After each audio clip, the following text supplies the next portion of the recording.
Hey everyone, in this video, I'll show you how to clear cache files on your MacBook to free up storage space and help your system run more smoothly.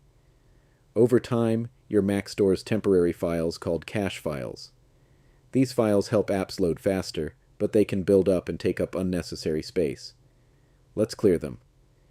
First, open Finder. At the top of your screen, click Go in the menu bar. Now, press and hold the Option key on your keyboard. You'll see the Library folder appear in the drop-down menu. Click on Library. Inside the Library folder, open the Caches folder.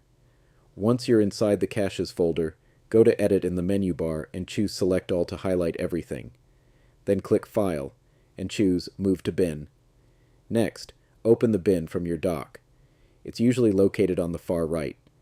Right-click on the bin and select Empty Bin to permanently delete those files. And that's it. You've successfully cleared the cache on your MacBook.